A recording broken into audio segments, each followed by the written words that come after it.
We are doing badly. Steady progress. With the time. Yeah, on, is it? Hey. A warm welcome. Hello. I want to welcome you this evening, this Wednesday, the 8th of February 2023. And this is Behind the Headlines here on UBC at Nile Avenue in Kampala. And I want to warmly welcome all of you who are viewing this show, those of you who have been waiting.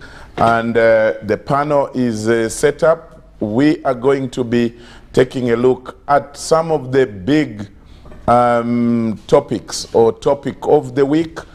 So many things have happened, and but the main one that we shall be looking at, you know, in a way, the performance of the budget, and the topic is how is government managing a deficit budget in the face of a tough global economy. The economy is not doing well all over, but how is government of Uganda managing?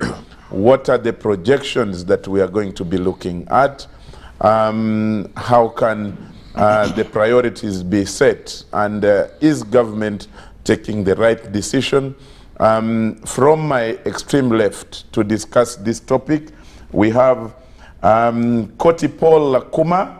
Koti Paul Lakuma is a fellow with he's a research fellow with the Economic Policy Research Center at Makerere University, but he also is also an advisor of governments and international organizations on financial matters. He is joining us for the first time on the show. Koti, you're most welcome. Good evening, viewers. Of all these gentlemen and lady, you are perhaps I think you are the only one who is making a maiden appearance. So a special welcome to you. Thank you for having me. Good. Next to Koti is Council Godba Tushabe, who is Tumushabe, sorry. Those long names. I know. Tumu and Tu.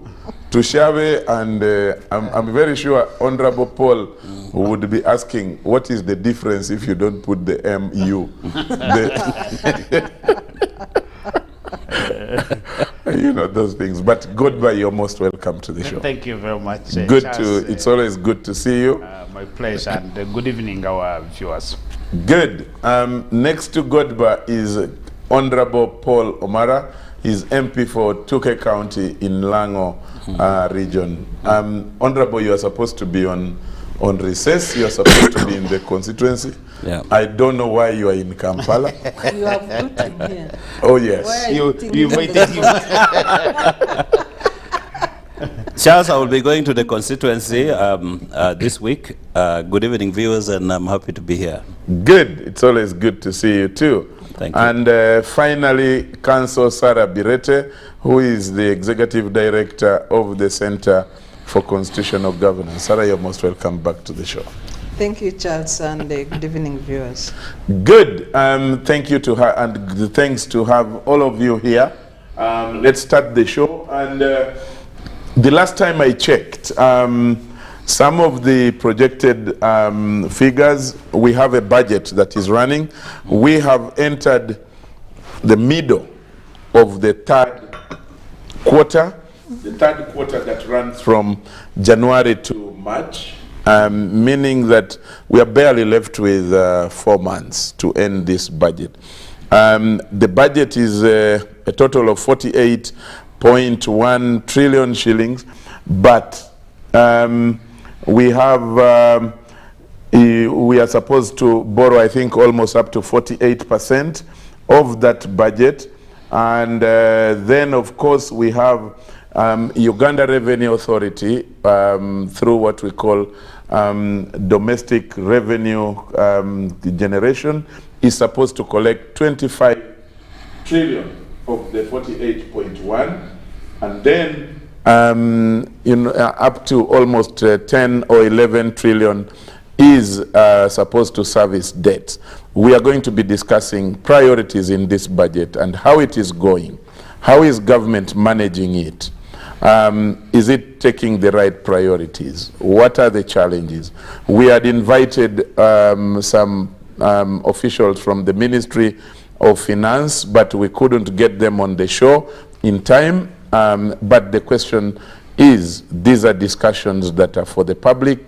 These are your discussions for the nation, and they must be had with or without the officials, the officials from government. It would have been most desirable if they were here, but we will be having the discussion minus them, probably get them any other time to clarify any other gray areas. But we will start with, let me start with Paul Omara, Honorable Paul Omara. You are a figures man and you sit on the budget committee of Parliament. This is now in the second, actually the other side of the second phase of the budget. What would you say is the performance of the budget currently? Are we doing the right things? There are so many complaints about people saying we don't have money in the pocket. What is exactly happening in your view? Thank you very much, Charles, and the viewers.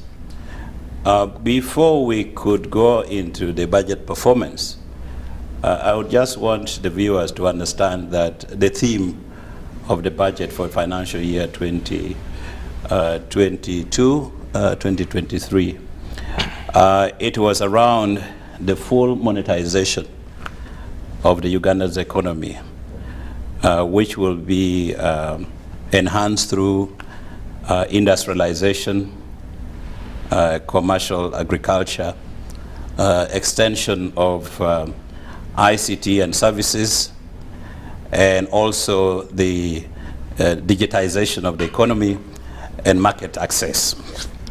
While we were, doing this budget, it was just unfortunate that this country, the economy, went through some shocks exacerbated by international events and also domestic events coming out of COVID. As we were trying to implement the budget, Charles, a lot of things happened. One of which was a deteriorating exchange rate, inflation which was spiraling, and by December, the inflation was at 10.2%. One of the key issues that we also indicated was that because the exports was poor, our national foreign reserves, which sometime last year was at 4.6 trillion, dropped drastically. Billion.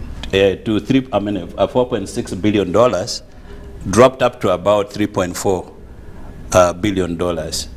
And because we were now had to meet some statutory obligations in terms of paying our foreign debt, and then also paying for government imports.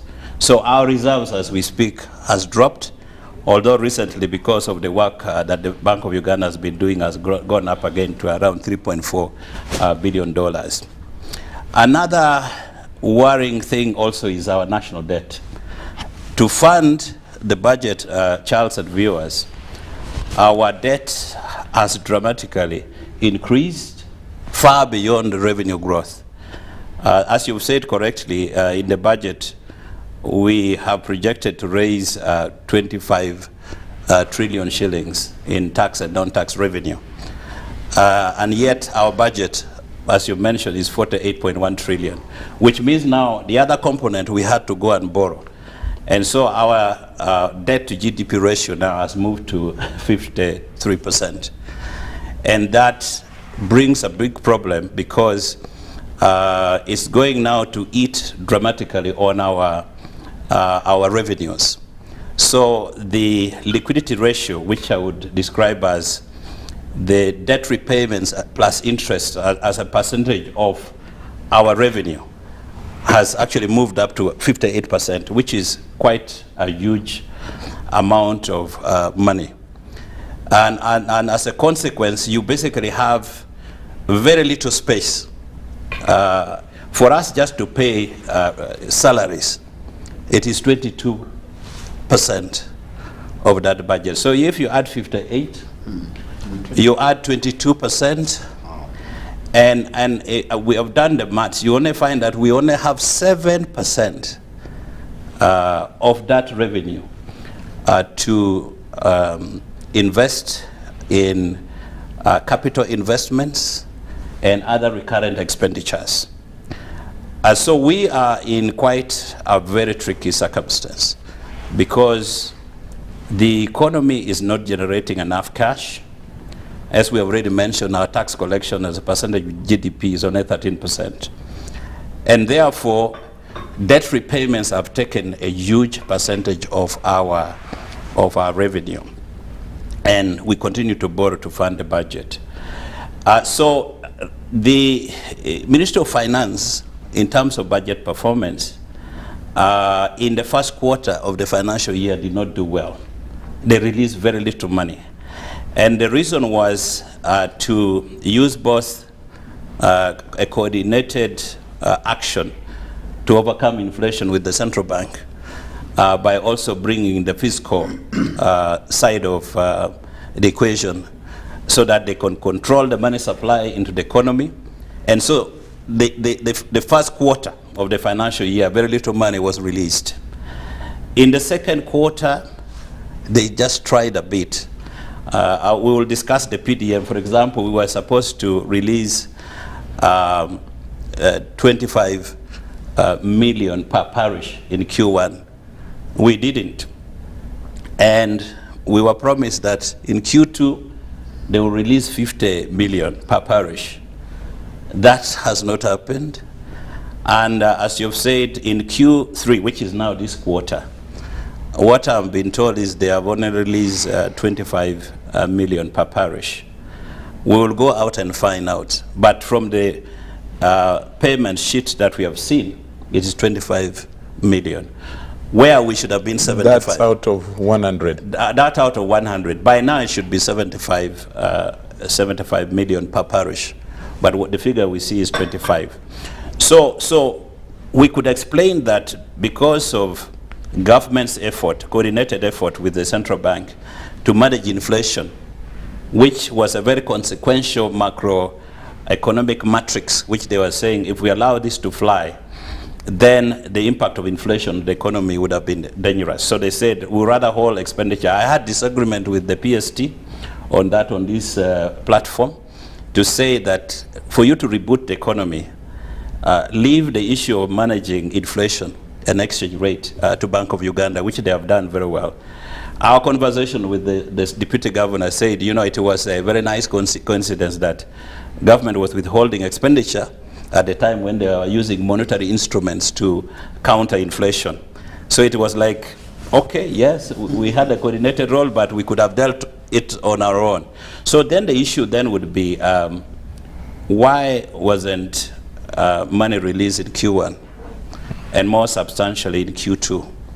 Because if there will be a lag-on effect, if you don't release money for capital investment, we had projected a growth in GDP of a certain amount.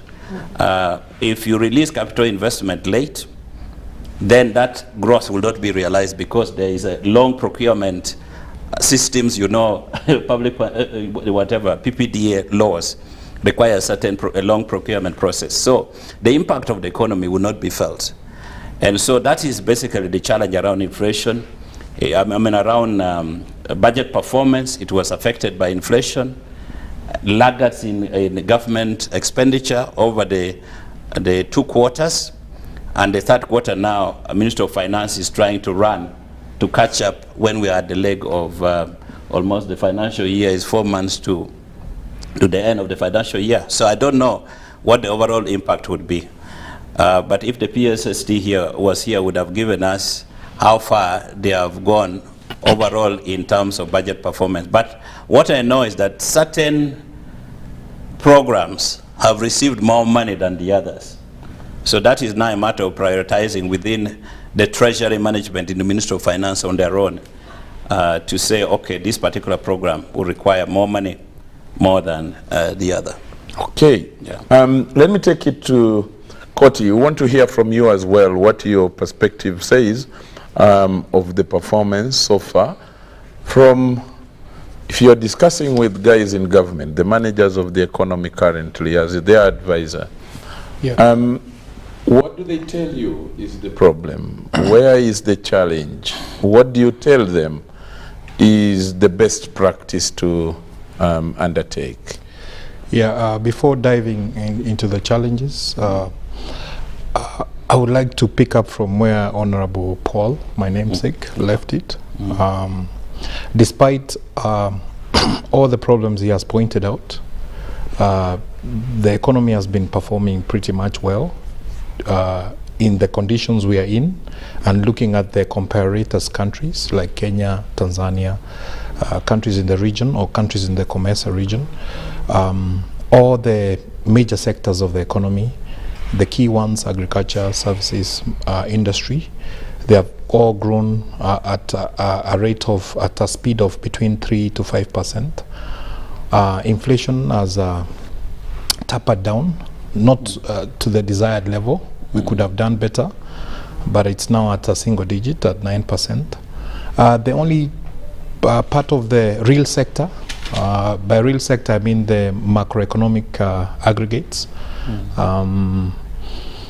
which have not performed very well, is the exchange rate, which has appreciated with about 2%. And of course there's a trade deficit of about $3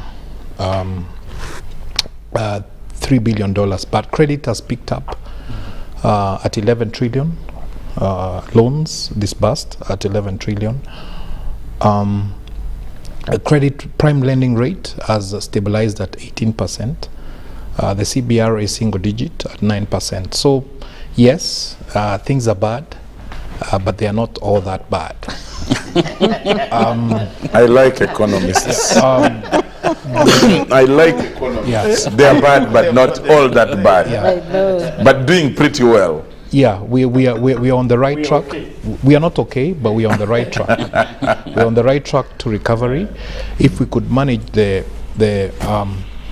trade margins, which are mostly explained by transportation. As you know, transportation is the oil for every other sector. Every other sector depends on transportation, and oil prices are still they had stabilized at 5,000, but now I'm told they are going up. If we could work on that, then the economy could stabilize at a desired rate of growth rate of 5 to 6%. Now, going to challenges in the economy, I think the key one is identifying projects or programs with higher multiplier effects, which would create employment for a lot of the youth, which would stabilize productivity and the production at the household and at the farm level. The government has implemented a couple of programs through the Agricultural Credit Facility, through the Uganda Development Bank, Uganda Development Corporation, Small Business Recovery Fund. But there's a scope for a better targeting. Probably the people who are meant to get the money are not getting the money. The people at the bottom of the pyramid are not getting the money, and those small people or the small businesses, because they are the majority, they are the real drivers of this economy, and they're in real need of financing. Also, an area which I'm passionate about is on domestic revenue mobilization. We have key, though we are raising 25 trillion, but I feel this country has much more potential than it's being exploited, because if you look at our economy, it's quite big. Like if we compare Uganda with Zambia, Zambia manages to raise about 23 to 25% of GDP. Uganda is raising 13% Only of GDP. 13. Yeah, only 13% of GDP. Yet our economy is twice as big as Zambia's economy. I know they have a different initial condition. Being close to South Africa, maybe there were spillover effects of spillover institutional effects from South Africa to Zambia, which we did not enjoy being on the upper side of sub-Saharan Africa, on the northern side of sub-Saharan Africa. That said, there are a couple of steps which need to be taken at the policy level on revenue mobilization. We have issues to deal with which would drive efficiency at policy level. One is exemptions. We have to deal with that. Zero rating. Can you just clarify what you mean when you say exemptions? We have to deal with it. There are some exemptions which are offered, which we feel are not informed by research or data driven, and there could be. This has to be informed by information. They could be hurting the economy or having an unfair effect on the market if some people receive it and others don't receive it. So we need to look at the exemption regime, the tax expenditures regime. We have to look at that's at policy level. At administration level, there are issues concerning registration. Charles, maybe to give him more information, because when he talks about the tax exemption, I hope you're talking about tax exemptions. Yes, yeah. Now, in this the coming financial year, we are projected tax exemptions alone would be over 2.5 trillion shillings. And in a 5-year period, by the way, if you work at the numbers, is over 8 trillion shillings. Yes. And Are these exemptions, are they provided for, how can I say it? Yeah. Are they monitored closely by Parliament, by the Budget Committee? There's a provision. Or you leave it strictly to, legally it is the Minister of Finance, right? The Ministry of Finance are actually enabled by law to actually provide tax exemptions. But there's a provision in the Public Finance Management Act that requires that the minister from time to time should present that to Parliament with justifications, whether the list with justification. with the list with justification whether those companies still merit exemption, because it must happen every financial year. Now, so Parliament, I think, should be now more keen to say, this tax exemption, this is what you've given us. Are they employing so many people? What kind of impact are they having on the economy? So those criteria must be strictly followed, so that if it is not correct, then they should be removed. The minister actually told us that the domestic arrears is now 5.7 trillion. Now, you are exempting some companies, 2.5 trillion in the financial year.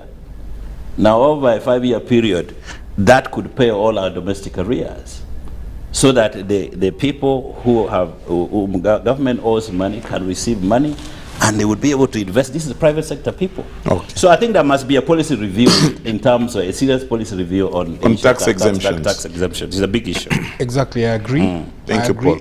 Then, if I could pick up from where I left, yes. I was speaking about exemptions which need to be reviewed and justified by a criteria of benefits, yes, such as employment, taxable revenue, exports. Yes. The companies must be able to export or invest in a strategic sector, yes, which the country considers to be strategic, such as agriculture. Yeah. He mentioned arrears, but I want to focus on arrears at the tax level. If the government could speed up the payment of arrears. I've looked at the data. There has been an improvement, but the stock of arrears is also increasing at 4 times the speed of the payment of arrears. The payment has been made. Every year, for the last 2 years, we have My namesake Paul is very good with the words. I know. for the But he's last also good with the figures. Yes, yes, He's yes. following them closely. for the last 2 years, we have paid about 500 billion of arrears, which belonged to businesses in terms of refunds and It's actually 600 billion, so Yeah, the figures are yeah. at that range. Yeah. and credits. But the stock of arrears was also, as I said, it's about 5 or 6 times the amount of payments we are making, because it's about 4 trillion the last time I checked. So we need to work on that, because that hurts the private sector. At administration, tax administration, there are issues we have to deal with: registration, filing, payment, audits, and enforcement, and then the last one, tax disputes. About 2 trillion is held in tax disputes between the Revenue Administration Agency, which is URA, and business people. And that is not good for the business sector. In terms of enforcement, there has been a great improvement in terms of collecting arrears, now collecting debt which belonged to the government, owed by the businesses. But there has been a ripple effect on that approach, because a lot of businesses are also collapsing. We managed to collect, last financial year, we managed to collect 1.2 trillion in debt held by businesses which belonged to the government. But also we have seen some reports from URA and talking to businesses that a lot of businesses also collapsed. So we have to manage to create the balance between how much we can collect and so that we don't kill the businesses. Having talked to URA, how is their report for the first 2 quarters that have just ended? In regard to The collection revenue, because I saw the gentleman in charge, John, I think last week or the week before, I think it must have been last week, saying that the collections are not very fine. And I tried to compare that with the last time when the PSST came here, and he said that the revenue collection was superbly doing well. what I know is that we are not hitting the targets. We are not hitting the targets set, because there's a target, and then there's the actual revenue you collect. But I've looked at the data for all the tax heads. We are not reaching the target, and that will bring me to the third issues about efficiency in expenditure, because now that means we will have a deficit financing, which may be in the neighborhood of 7 to 9%, and that will call for reprioritization. We have to drop things which are not important. In the literature, they call that fiscal consolidation. We have to cut expenditure for things which are not necessarily essential. Drive efficiency in expenditures. There are areas of efficiency.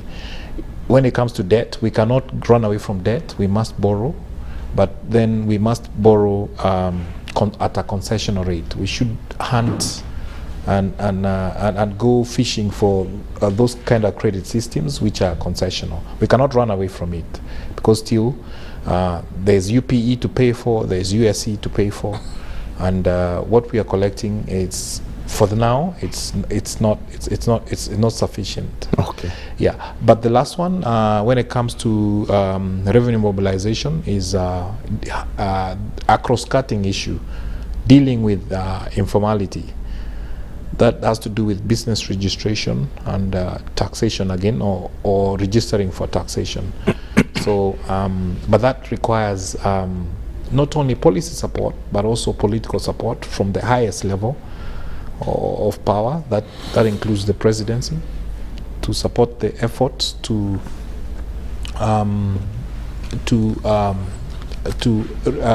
regulate, but not regulating such, but to bring the informal sector into the tax net and into being supported in a regulated framework. Okay. Thank you very much. Thank you, Koti. Thank you very much. Godba, Koti talked about the challenges and the strength of the economy. Your own views from your reading. Where can we say we are doing well? Is there any such moment right now? Yeah, so I think I would start off this conversation right from a strategic policy level, because we are talking about the budget deficit.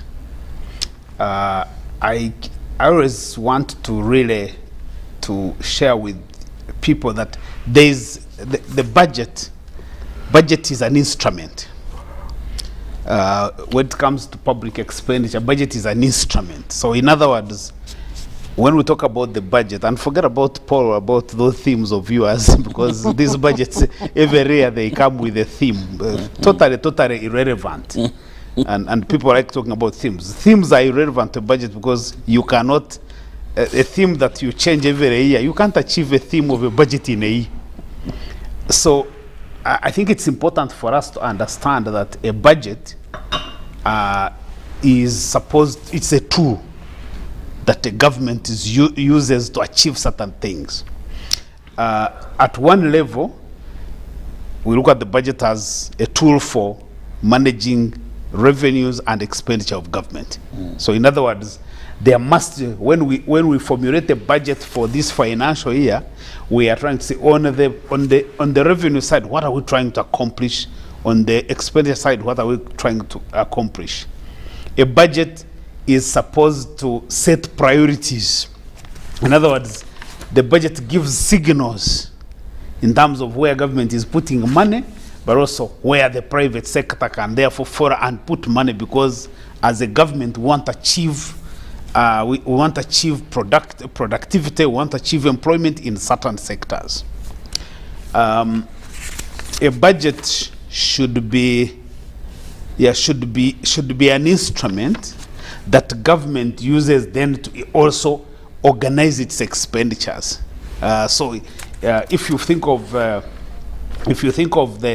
things that Koti just talked about, okay, you need to cut certain expenditures that are not necessary.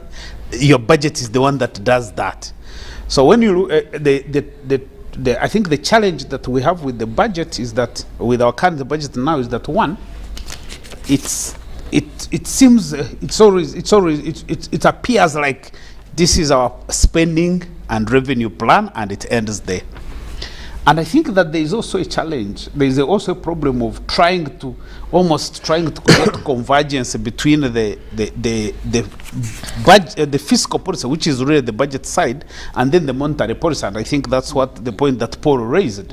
Because for me, I believe that a budget of government must always focus on production, productivity. Where are we trying to produce? Because if we can't produce, there is no way you can mobilize revenues, because we always talk about we need to expand the tax to GDP ratio, but we need to be investing in that cow where we are going to milk.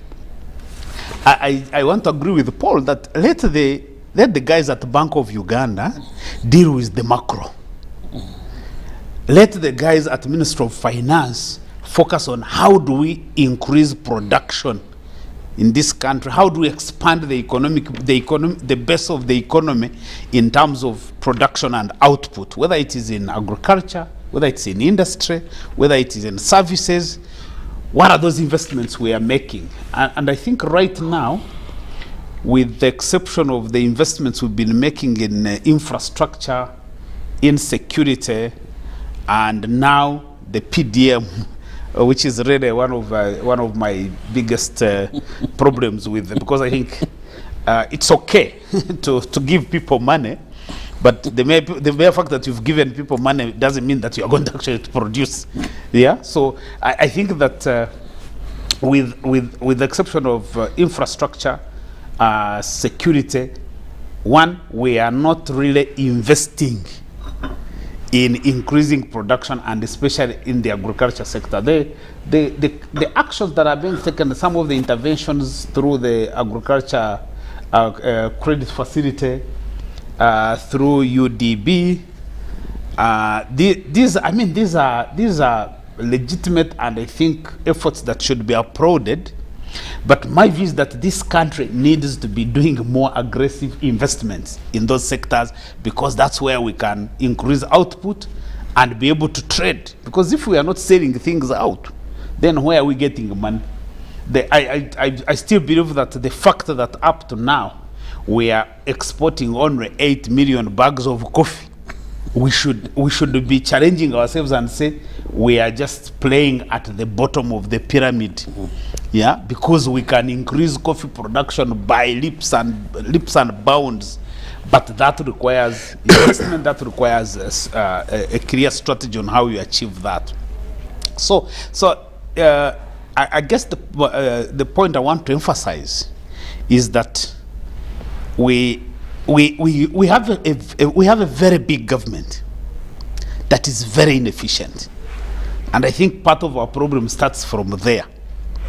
I think that at the central government level, we will need a leadership that understands that to run a country, you also run it as a business. You don't just run a political enterprise where you focus on the politics, and it's okay to have Paul with your group in parliament. It's okay to have, so many MPs. It's okay to have so many ministers. I always said that I think part of our problem is that you have a cabinet that can't run a country. Because you see, you can't have a cabinet of 80 ministers. 81 ministers.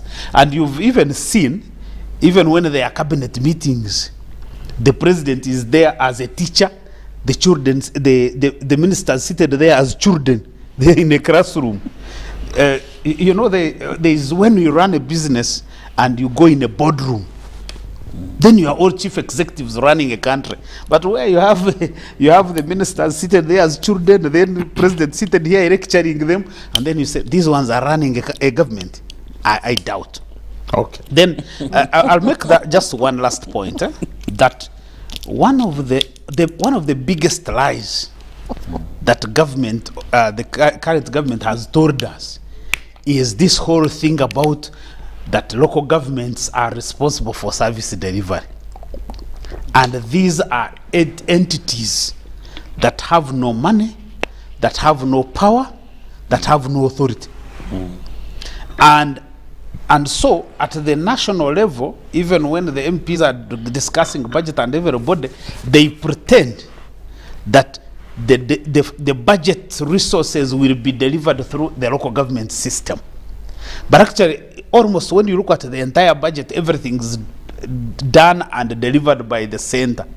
In other words, in this country, it is possible to get my local government of Ntungam. You get the chairman with his councillors, and maybe you can even pay them in advance, and say, you go home and do other productive things. You don't need to be as council. And me as Godba, the people whom in my village will not even feel that there is no chairman. I don't think they can feel it. And therefore, I think the last point I want to make is to say, for us to be able to talk about the budget and dealing with the deficit and increasing revenues, we must deal with the efficiency of government, and that is at the core of what our failures right now. Yeah. Thank you very much. Sarah, I think it was Koti who talked about the level of efficiency in expenditure, and which brings in the issue of, I think one of those things that come to mind when you're talking about efficiency in the management of the expenditure is the issue of corruption. I think we can talk about the issue of prioritization and planning to the issues that affect this country. In your view, do you think that these are being managed well? Is the planning okay? Is the issue to do with prioritization of what we should expend on? Is it going on well in your view? You know, Charles, I think our priorities as a country have for a long time been upside down. We do not put our money where our mouth is.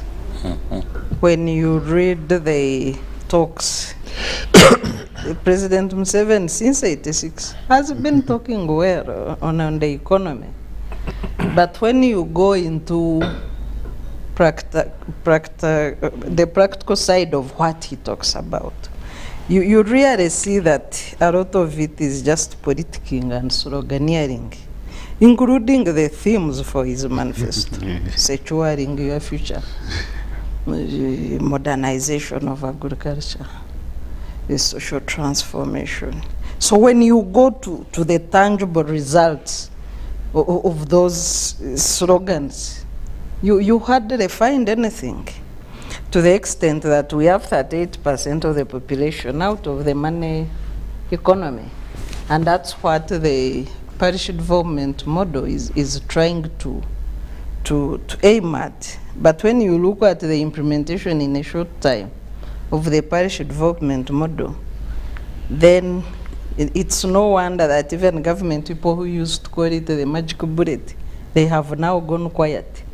Because when you plan to send 100 million per parish, you send 25.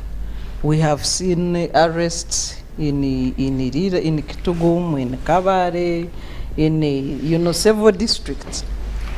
The money reaches, it disappears. Then you have failure to pay salaries, especially at the local government level. And then this is a statutory obligation, including in December. People were told to go home empty-handed after working every day for government, and there are no salaries. So this is the kind of economy that we need to break down for an ordinary person out there viewing. I know that we have experts in the room, but at times when they are talking, they make you feel good that the things are okay. Especially Koti. And maybe you get a feeling that you are the only one who is doing very badly. But people are doing They make you feel guilty. But people are doing very badly. People cannot take children to school.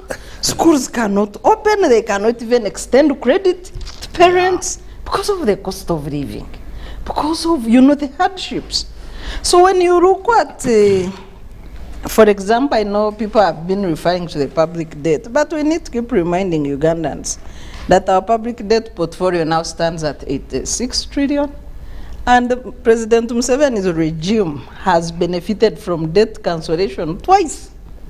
So you have debt cancellation 2 times, so you can't even blame the bad governments of Bota and Idi Amin, because you have had debt cancelled, but your portfolio of debt is at 86 trillion. So the question out there is there value for money when it comes to this lots of money that we are borrowing? And we are now candidates for begging for another cancellation. So are we transforming the economy? Are we putting money where it should go?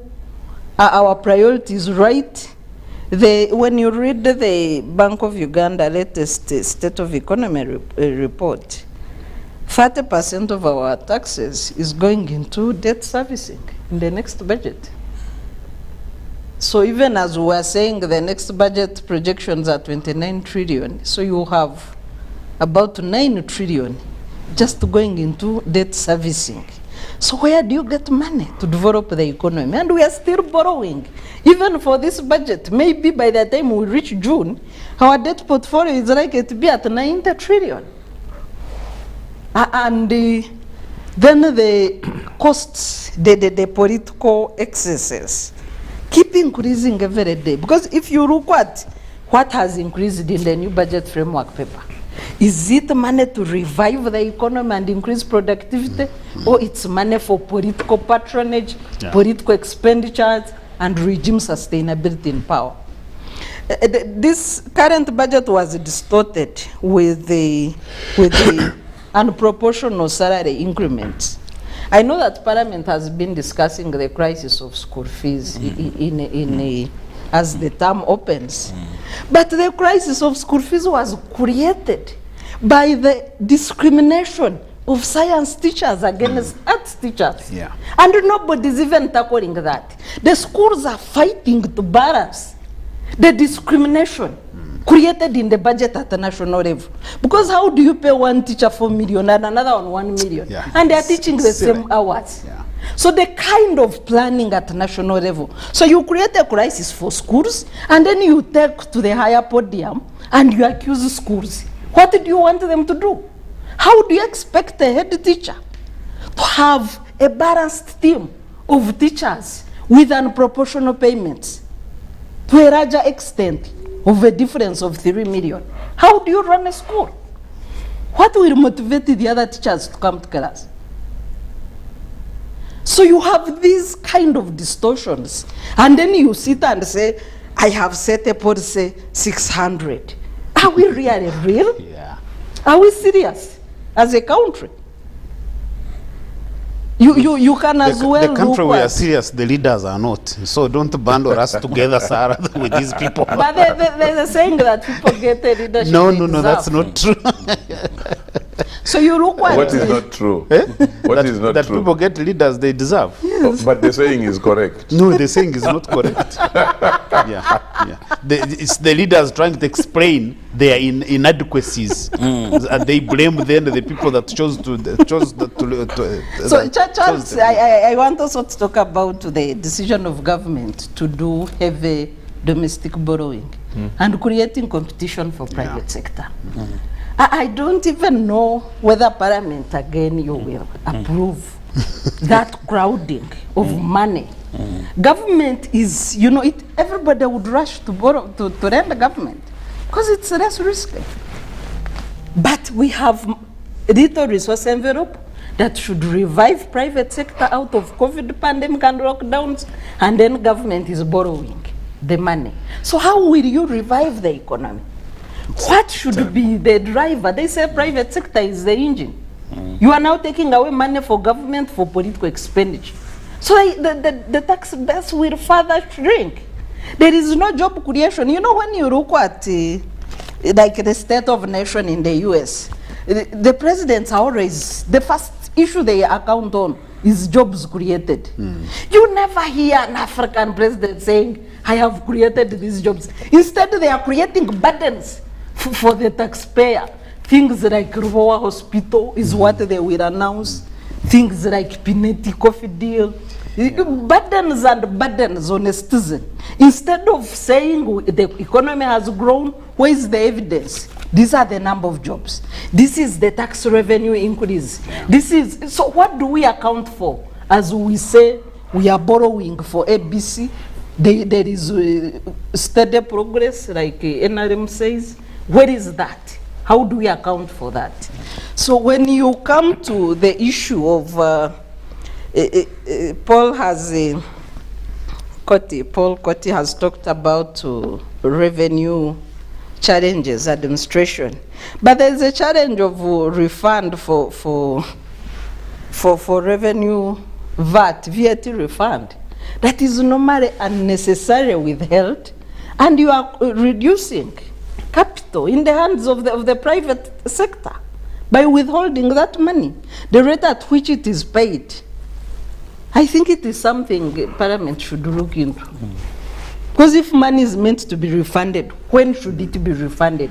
And why should there be unnecessary delays of that refund to withhold money that should be going back to re-energize the economy? Thank you. Coty, okay, Paul wants to come in. I think at this point onward, now moving forward, let's feel free to interject, interrupt, and with respect, of course. Actually, I could say something and ask Paul to respond to it, because you see, one of the issues that has been raised here, and which I always worry about, is compliance to tax tax payment of taxes. We have a big problem of compliance. I think the gentlemen and ladies at URA go through a lot to even collect the money that we collect. And I've been I have floated this idea, Paul, that we try to create a mechanism for compliance that is based on mutual responsibility and accountability. I want to you should probably even present a motion that at the end of the financial year we should have like 1 week where the president files his tax returns and his cabinet. Does he pay tax? You know, that's what I want to see. The president and his cabinet for this week, they are filing returns. The following week, we get all these senior government officials. The third week, we get all of you MPs. And then we say, now the general public, now you file. Because if we did that, there is a certain level of trust that you could get. Because you see, at this moment, probably I have no comparison to pay tax, because we don't trust that all of you guys pay taxes, and they think we do. And I think that we need to, as a country, we need to create a tax-paying culture so that we reduce the burden on Uganda Revenue Authority. Instead of relying on enforcement and locking people's shops and whatever, we try to create a culture, and that culture can be created by you guys on the political and administration side, showing the way. How possible is that? I will come to that. Charles, we are discussing about managing a deficit budget. Yes. And we are looking at the running financial year. I've mentioned that the budget for this financial year is 48.1 trillion. But out of this, 58.5% of this money is going to be used for debt repayments, interest rate payments, and domestic refinancing. That's 58%. 22.4 will go towards salaries only. Then 6.82, that's 6.82% will go towards pensions and gratuity. Okay. Unbelievable. 4% of that money will go towards salary increments for science teachers and UPDF. It's a consumption budget. It's a consumption budget. Yeah, so what remains out of this discretionary budget? Yeah. What now remains to bring in the magic into the economy, yeah, for investment, capital investment, and other recurrent expenditures is only 7%. Wow. You cannot continue like that. No. Only out of your 48.1 trillion, you are only investing 7% to create growth in the economy. So number one issue is that we have really, how do I call it, a bloated public service. Yeah. Because now if you add all these things together, salaries, gratuity, pension, and all that, is a consumption budget. You're basically paying people. You're not investing. So we need to look at prioritizing, because you are dealing with borrowed money. That's why we're not balancing our budget. We don't have enough revenue to balance our budget. We are borrowing from other people. Yeah. The question is, my brother Paul is there. If you're borrowing money from other people and eating it, yes, that is why, regardless of the growth in the debt, going now over 80 trillion, yes, the economy is growing, but minimally. But a good indicator would have been the tax revenue, which is growing, but the tax revenue is growing slowly compared to the debts that we are acquiring. So for us to turn the corner, we must reinvest this money that we are borrowing, because every year we're borrowing. We can't do without borrowing. The question is, where are we taking the money? So we now need to, in this coming financial year, for example, the president has actually identified those key areas of growth.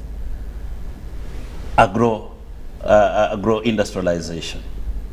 We are talking about commercial agriculture. But we are talking about bringing in irrigation. Sorry, Paul, actually. Yes. Sorry, because Yes. in fact, that's part of the problem. Yes. Because you see, the president comes and says things we have said for the last 20 years. Yes. Then you are acknowledging that he has identified. What has he identified? No, These are things we have talked about for the last 20 years. Yes. Since the introduction of the plan for modernization of agriculture. Yes. We've been talking about these things. There is nothing new. We need to say, so why haven't we done them? But you know that the kind of government we have here in Uganda is a presidential Yeah. system. It's important that You have to recognize that he supports it. that the president if he is the- supports it, it gives it more momentum. No, he's a vision bearer. So he comes with it and said, this is where we need to focus on. Now the question is, in terms of budgeting, now we have gone to program budgeting, does the budget speak to the program, to the what has been identified? But if you look, I've given you an example, you find that the money has gone somewhere else. It is not, and I dare say, this is the worst time to increase anybody's salary. We should not be talking about increasing salary because we don't have the money. One thing that the public need to notice or to know is that regardless of, for example, our projection that the tax and non-tax revenue will grow from the current financial year from 25 trillion to 29, about 29 trillion, which is a projection. Our discretionary budget will go down to 22 trillion, from 25 to 22. So you can see that even our effort, our attempt to really generate more revenue is not resulting into more money which we can use for investment.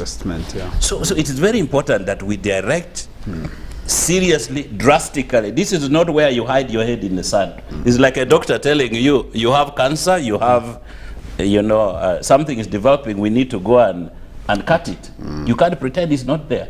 So I'm requesting, and as a budget committee, we'll be receiving so many MDS and ministers, chair of the sectoral committees coming to say, we need more money here, we need more money here. There is no money to give. The discretionary expenditure, which is money available to government, has shrunk. In that budget architecture, Paul, It's 22. in that architecture, Yes. what power does the budget committee have if they didn't bring the budget there? What would we lose? What do you do as a budget committee? But remember that the budget ceiling is provided by the president, by the executive through Minister of Finance. Yeah. They said the budget ceiling will be 49.9 trillion. That's the budget ceiling. Now, within that, the Minister of Finance, based on programs, will then appropriate money to various programs which can run across ministries. Yes. But when the ministers come, they said, we have this prioritized, non-funded. So the issue of non-funded priorities should not be there, because you have 2 million shillings for your children. Then the children come and say, Daddy, we have the total of 10 trillion. Where are you, 10 billion. Where are you going to get the other 8 million from? Okay, allow me first bring in Koti back to the discussion, because I had allowed everybody to join in the discussion and argue, but Koti seems to be quiet. Your colleagues have talked about the issue of prioritization. And then the tax compliance issue. Yes, and tax compliance issues, but also there is the issue of borrowing, there is the issue of prioritization, there is the issue of salary increments have been talked about, and in focus especially is the reference to the salary increment for the science teachers and the military. The president has argued that those are very critical for production, and security is very important to assure everybody that you can actually dig, you can farm, you can look after your goats and chicken and poultry. I mean, chicken and goats and cows, you can look after them, travel and sell and buy when there is security. So why should that be even a problem? Or is it any problem anyway? What is your thinking? Yeah, First of all, I want to agree with what Dr. Birete said, but in a different context. One, on issues of reprioritization or policy commitments, things like salaries, which have been made to science teachers, the members of the disciplined forces, and not only science teachers, but the whole science community. I think even doctors were in that group of people, and nurses. I think they were included in that group of people. I think those salaries were long overdue. We were experiencing a lot of brain drain, especially in the people in the health sector. A lot of them were going to Kenya. There are a lot of Ugandan doctors in Kenya, in the UK and other countries, in the Caribbean. Wherever you go, you will get a Ugandan a doctor or a teacher. So I think maybe the government was trying to address that issue of training human resource, and then it leaks out to other people and they enjoy what you have been investing in, because education is an investment which the government has been making. As you know, the education sector in Uganda is heavily subsidized. If you go to other countries, what we provide here is very expensive. Paying university tuition, like in Kenya, just neighboring here, it's very expensive. It's quite maybe cheaper by 50% here, partly because the government is subsidizing it, but maybe it's not because it's a bigger economy. Kenya, because it's a big economy, then it should be cheaper. It should be cheaper if it's a big economy. For me, it's like the Kenyans, the Kenyans, the working class Kenyans I interact with, have more capacity to pay for that kind of education compared to if it was here. Yeah, but they flock here, partly because it's cheaper here. Some of them. No, they used to come here and then they went back. now we go to Kenya, by the way. No, they still come here. It's particularly for secondary education and tertiary education. For primary level, few people come to venture here, partly because also the quality of primary education has partly dropped because of which is partly explained by access. The access has increased, and there's not enough textbooks, not enough teachers to handle that system, not enough desk or infrastructure or capitation grant to handle that. And I think that should be the next step for government in terms of priorities also. But we must also recognize, I've had issues being discussed here, that we are left with very little to address development challenges. We must recognize where we have come from. In the last 2-3 years, we have had a shock, and the government had to address that shock by reprioritizing the budget to address the shock, by addressing productivity at the household and farm level, the management of COVID, the testing facility, the vaccination, the care, the drugs, the drugs, and the staffing to handle that. To vaccination is it's a labor intensive activity. You need to have the doctors, the nurses. So the government had to reprioritize a lot of the money there to handle that shock. So that's why a lot of the money, there's hardly any money left for development. But I think once we get out of the... But Koti, yes, sir. Are you saying before COVID there was more money for development than there is now?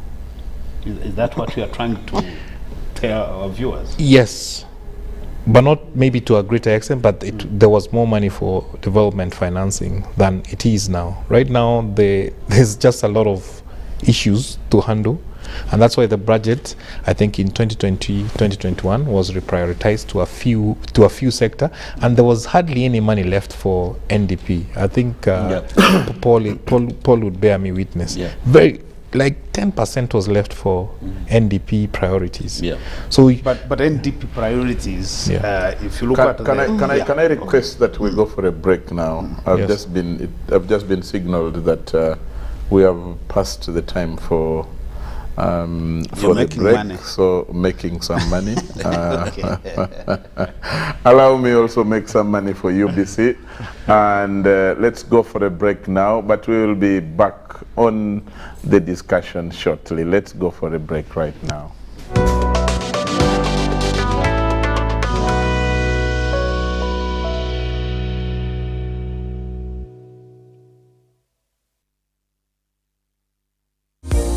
Sent to transport to the wrong person. Here's how to reverse it with MTN Mobile Money. Dial *165#. Select My Account. Select Initiate Reversal. You will see your last 3 transactions. Select the transaction you want to reverse. Enter your mobile money PIN, and you'll get an SMS confirmation that the transaction has been blocked from being withdrawn. And that's it. Please note, only transactions that haven't been withdrawn can be reversed.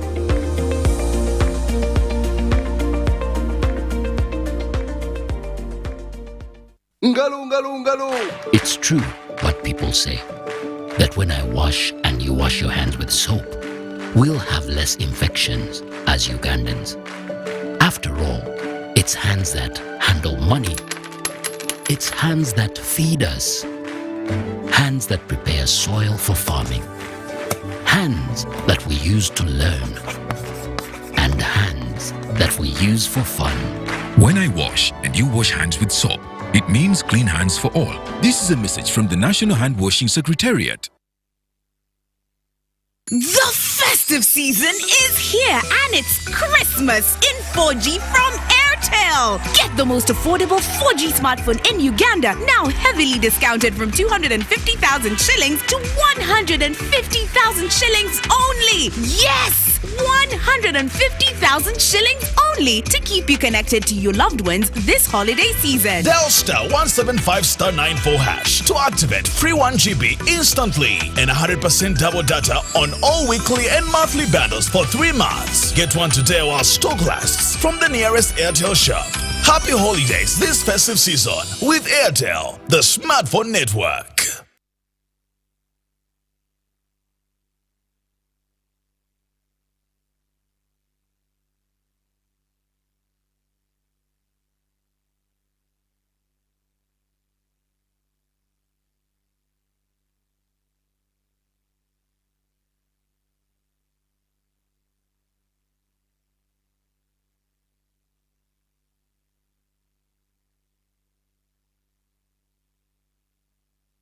Frantz Fanon said, "Each generation must, out of relative obscurity, discover its mission, fulfill it, or betray it." I know a man who, in fulfilling his life's mission, has raised the foundations of many generations. With Kampala captured and the leader of the National Resistance Army, Yoweri Museveni, now president, their task is to move forward until they make contact with the UNLA troops.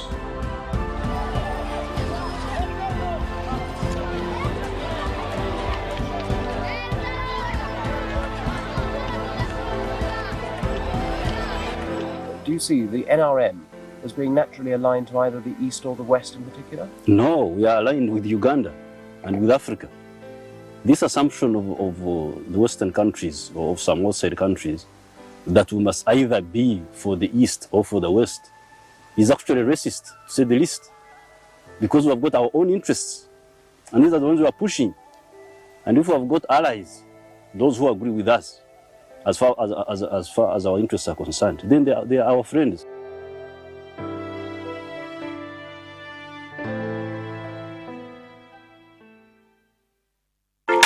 Are you Tired of high fees and slow transfer time when sending money? Look no further. Airtel Money is here to revolutionize the way you move your money. We have revised our rates, and now sending money from Airtel to other networks in Uganda, East Africa, and to the rest of the world has never been more affordable. Plus, you can trust Airtel Money to get your money where it needs to go quickly and safely. Simply dial *185# and start sending money. Switch to Airtel Money today and experience unbeatable rates and top-notch services for all your local and international money transfer needs. Airtel Money. Instant, secure, borderless.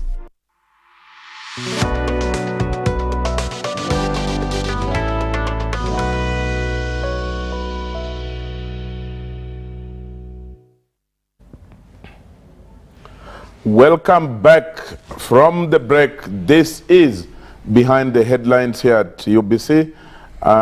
We are discussing the management of a budget which is in deficit in the face of a global, a tough or challenging global economy. In the studio we have Mr. Paul Koti Lakuma. He is a research fellow at the EPRC, or the Economic Policy Research Center, based in based at Makerere University. He advises government on public finance issues. We have Councillor Sarah Birete, we have Honorable Paul Omara, and Councillor Godber Tumushabe.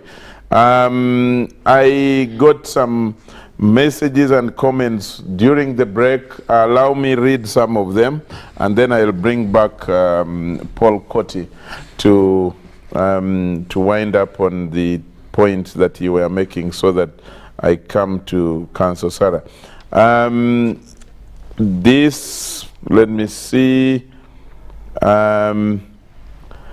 Someone here is called Frank from Bulgaria, and he says, hello Charles, I want my daughter of 2 years to one day reason like Councillor Sarah.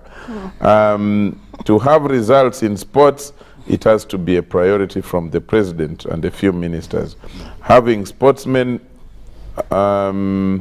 ministers and the leader can also impact sports. Otherwise, the many fake investors could have helped advertise. I don't know what Frank is saying. Another thing, the way military is prioritized is the way sports should be. But our ministers and president are not talented and do not believe in talent. I'm not sure that accusation is true, but we receive your thoughts, Frank. This one is Wilson Bikangaga from Muyenga, and he says, I like the panel in the studio. I'm not an economist, but I can tell how badly the economy is doing. My reading from the business perspective, foreign investment is for purpose of jobs and tax contributions to our tax pool, and this goes for all sovereign states. Why does Uganda do to the contrary for our foreign investors? No jobs for our locals and huge tax holidays amidst declining economy. Why not consider our local investors who don't repatriate profits to their homes but back into the economy? I thank you. Thank you there, Wilson. Another person here has not mentioned his name or her name and says, managing a deficit budget is not like to happen unless the world economies come together and concentrate on development demands than competing on unnecessary warfare. Next is someone here has not also said his name, he just said, bravo to Mushabe. That is reference to Councillor Godber. Someone called Biarohanga Francis says, hello Charles, thanks for the program and for inviting the technical people who know their finance. I heard that the budget prepared for 2024, out of it there will be 40% borrowed money, and I think as government we still have the big pending debts.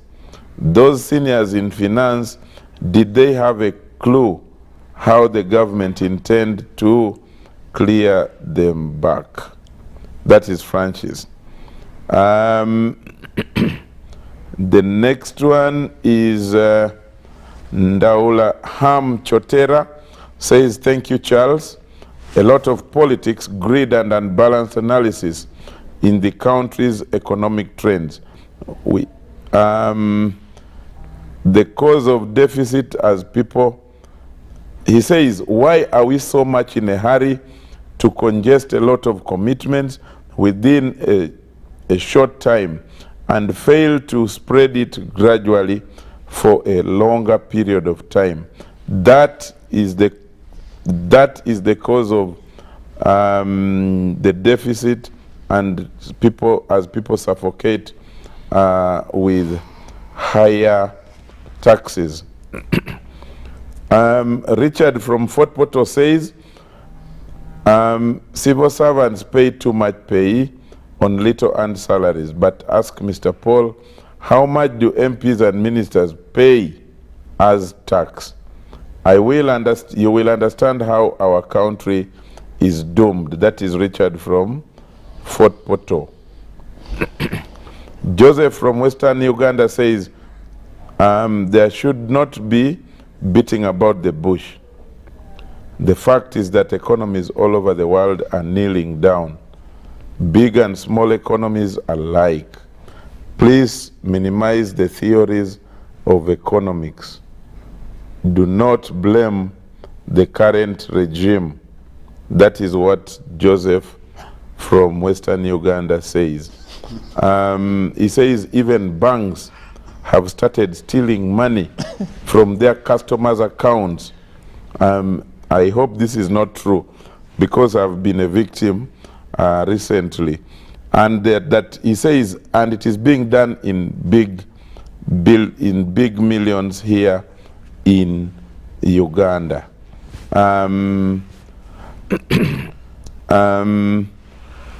Ivan, there is one message here from Stephen from Lacho in Gulu. He says, I'm following the program. Hopefully it will help us Ugandans. Emmanuel Chero says, let's not blame the president. He has led Uganda so well. As leaders, let's get to understand how governments work. Governance is not mere talk. Uganda needs new syllabus and curriculum. Honorable Paul Omara, get out of the Egyptian, Roman, and Babylonian systems to avoid duplications in our budget. Honorable Paul, someone called Emmanuel Chero is saying you are into Babylonian, Roman. This is serious. Musoke Charles from Nansana says, good evening, namesake and the panel. I love Godbar's intelligent ideas, though they don't work in a country full of greed. For God and my stomach is what we practice here. That is what he says. Moses says, thanks for the show. Honorable Paul Omara is saying all the right things on the show. Does he share these same thoughts amongst committee colleagues? We are choking on, our businesses are choking, and we are on bended knees. I think that will end it for now. Maybe the last one for now. Someone called Eva Tisha from Bunamwaya. She says, we need to reduce our administrative costs. Why do we have a big parliament, unjustified big number of ministers, The cabinet should fast track the merging of government agencies. I thank you. Why do we have RDCs? She's not yet done. Bakola Chieno.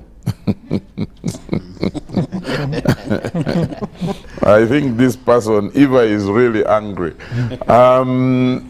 Koti. Yes, sir. I interrupted you to read some of these messages, Yeah. but I thought that they would add value to the discussion we are having and to our other understanding of what people are thinking out there. Maybe you need to wind up and then I bring in Sarah. Yeah, what I was saying is that,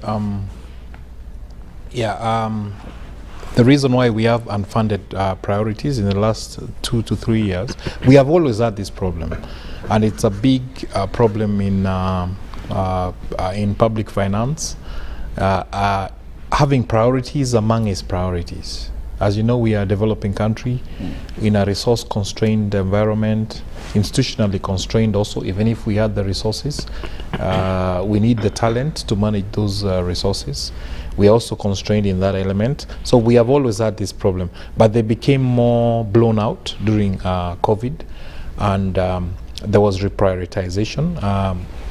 Godbaya was asking me, did the health sector hire more workers than they did, or the education sector? Yes and no, but a lot of this money also, a lot of this money was directed towards improving on farm capabilities, production and productivity. A lot of that money ended up in the schemes, the loan schemes being driven by UDC and Uganda Development Bank. So a lot of that money also went to those institutions to support the businesses. Coming to exemptions and compliance, you had asked a question about the broader compliance spectrum. I think as we have that discussion, we need to, like someone has mentioned, that even MPs are exempted. As we discuss that, as we have that discussion, that also needs to be brought out. As we have the discussion on incentives and allowances and tax reliefs, we need to bring the whole discussion onto the floor. When it comes to the presidency driving the compliance, addressing the compliance gap by him himself paying taxes, I support that. But we should remember also that the idea of the president also by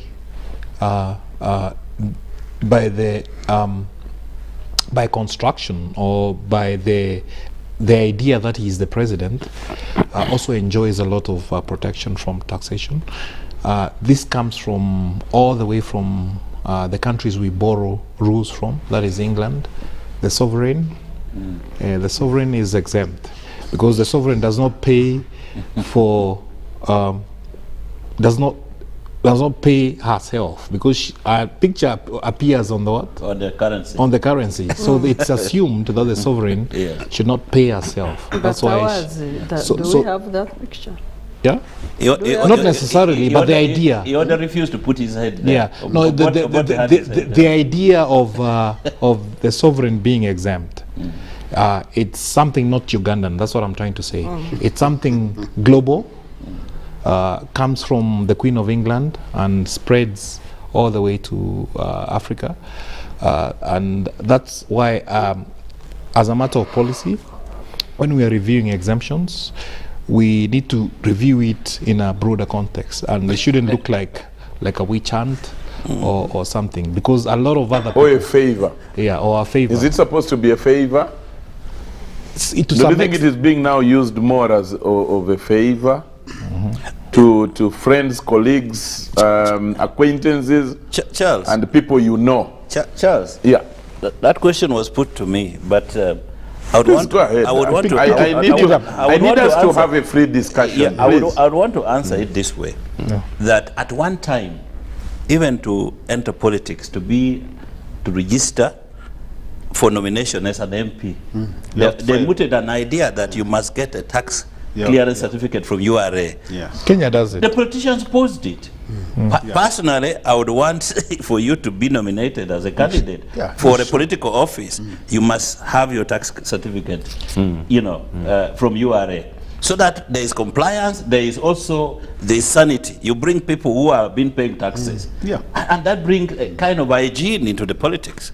So I would support. Sarah wanted we should struggle and get a bill. So we should. We should work on a motion. A motion, yes. Kenya does it won't pass. I wanted to come in. It won't pass. Actually, you will even fail at the point of certificate of financial implications. They might Koti did say the members of parliament have exemptions on tax. But I think it's important to know that MPs pay tax on salary, although that's a very small proportion. Because you can maybe accuse them of tax avoidance by hiding most of their money in allowances and not taxing the total sum. They're smart at avoiding. I think they are avoiding tax. So, but they pay on the tax on their salaries. So, just we need to look at the issues of failure by the people who manage the treasury, failure to resist expenditure pressures amidst rising debt. For example, the president, immediately after lockdown, was talking of frugality. Tighten your belts. But you are telling people to tighten as you loosen. In the last quarter of last year, most government departments were purchasing luxurious vehicles. The newest models. Yes. 2022, in 2023. this budget. Did you want them to buy all No. In this budget alone, the president is going Why to... the high appetite? I think the president, the vice president, I don't know whether the prime minister, they have money for vehicles. So I think as an ordinary citizen or a muntu wa wansi might wonder, say, do they need the luxurious, do they need new vehicles to fight the tough economy?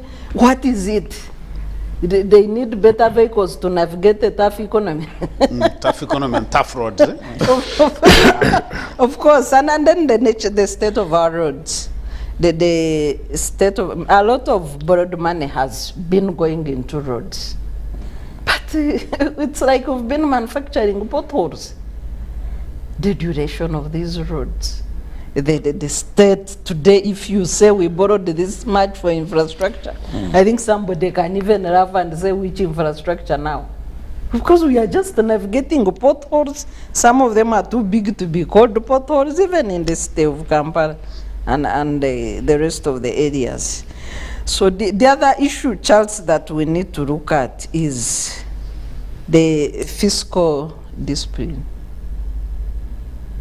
Even as Parliament tried to tighten the budget in the last approvals, the loophole of 3%, then saw money going to Munyonyo. Munyonyo, during Chogam, Munyonyo told the Parliament that we have no shares.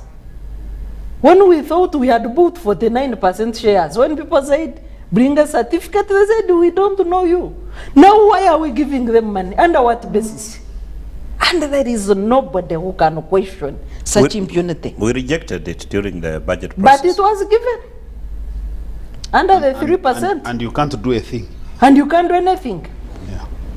So this is the nature of how politics interferes with. So if we have no shares in Munyonyo, under what basis do we give them money? Or if we have shares, where is the share certificate? Or who is owning those shares on our behalf that keeps channeling taxpayers' money to there? I think these are questions where even people should be paraded in Sarah, courts of that's law. what I was asking Paul, that as a budget committee, do you feel like you add value to the budget? We do because So all that she is talking about came through during the budget process, and we rejected them. And it's not part of the appropriation. And then Act. they paid. We are yet to see if they come with a supplementary, but personally I haven't seen any.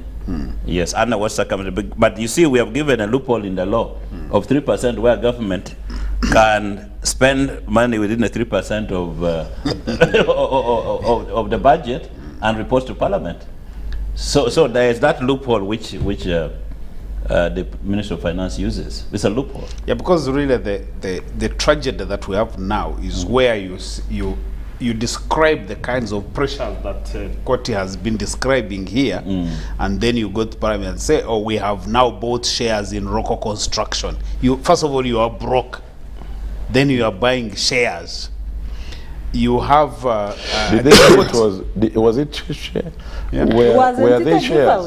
Did we buy shares? No, we did not. We donated. No. The government was buying shares in Rocco Construction.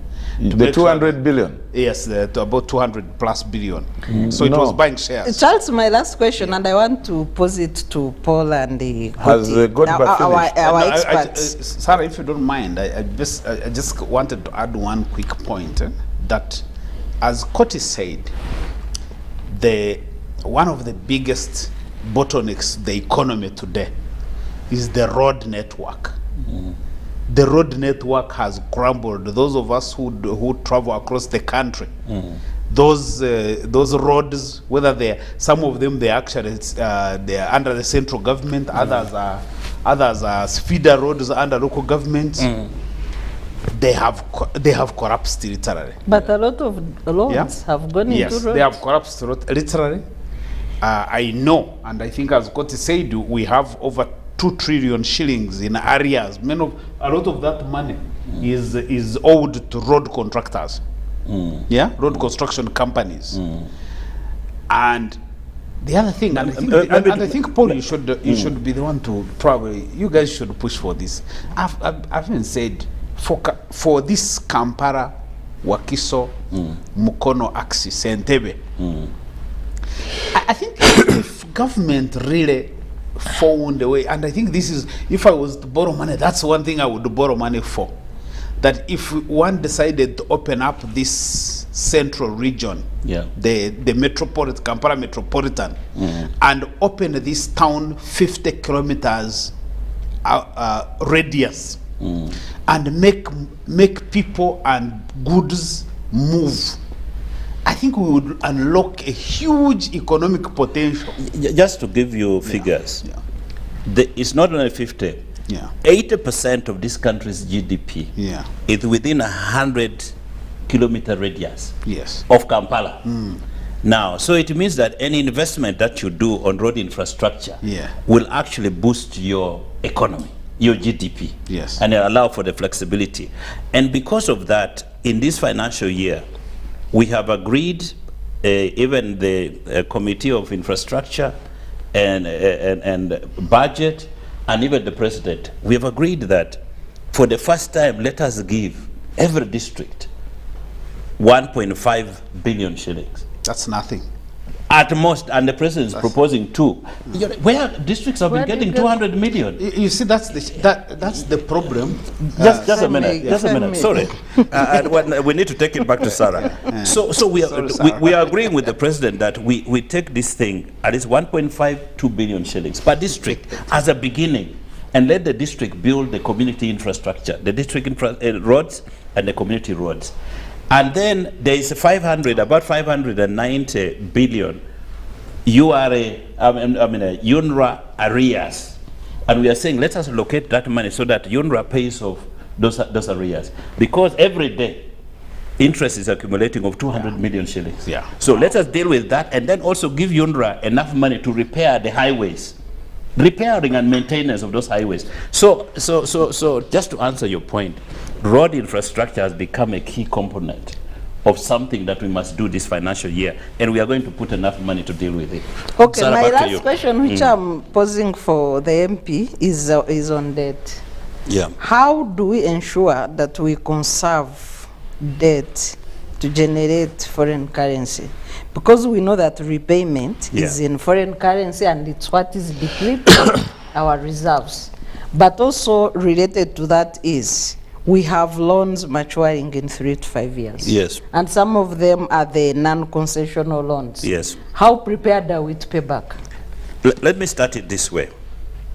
because of the inherent risk in our ability to pay debt, what we describe as debt sustainability, the Moody's, those international agencies that rate countries, sovereign, what we call the sovereign credit risk rating. Yeah.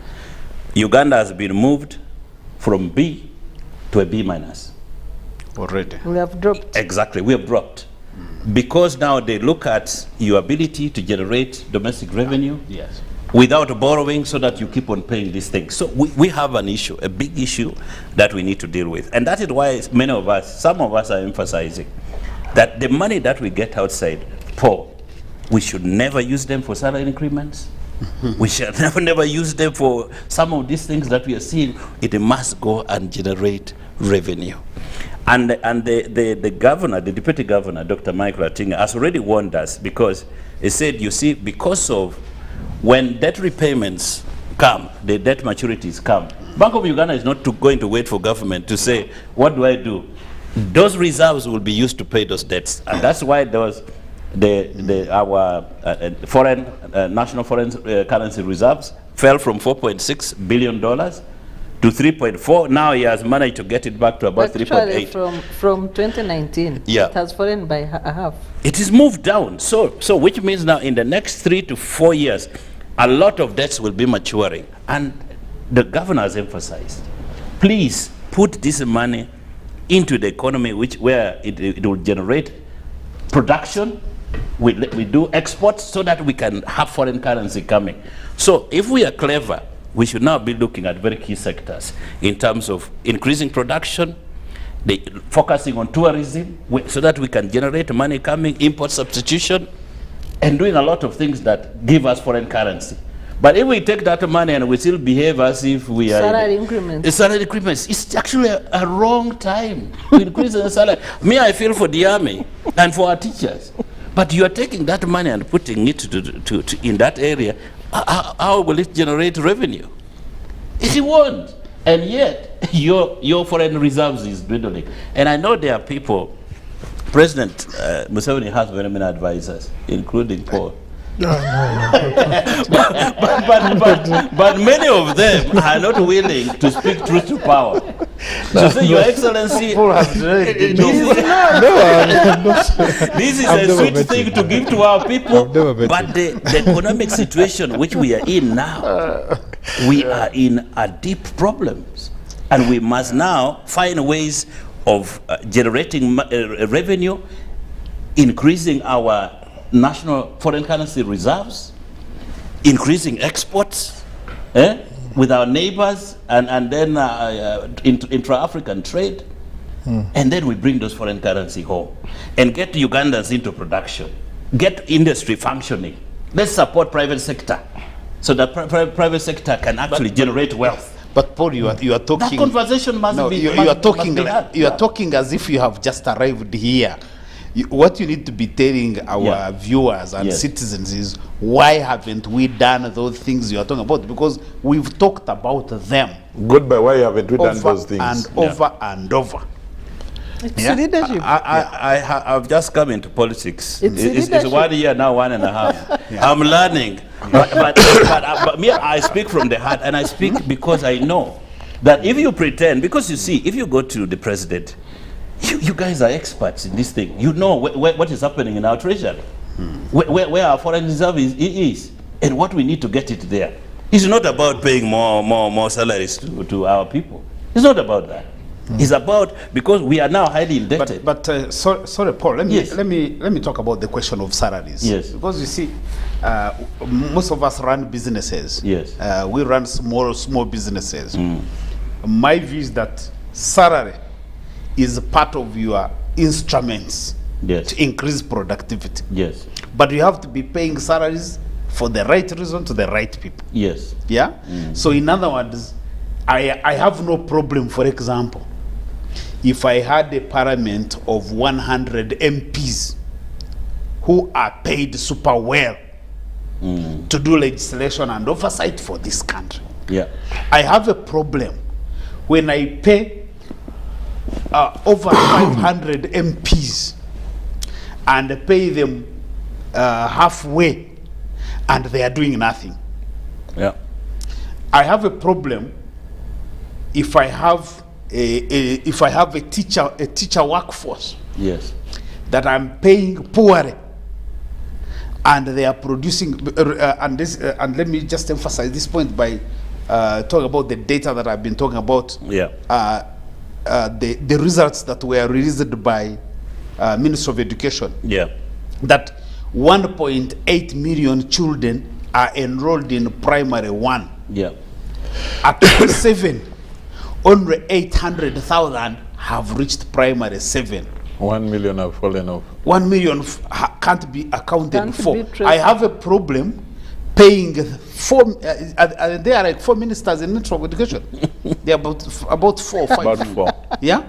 I have a problem paying 4 ministers. The main one, higher education, But what do they do? primary, and sports. And sports. Yeah. So those are 4. Yeah. So I have a problem paying 4 ministers who, at the end of 7 years, they go and address press conferences and celebrate 800,000 children, and they can never tell the country where the 1 million went. Yeah.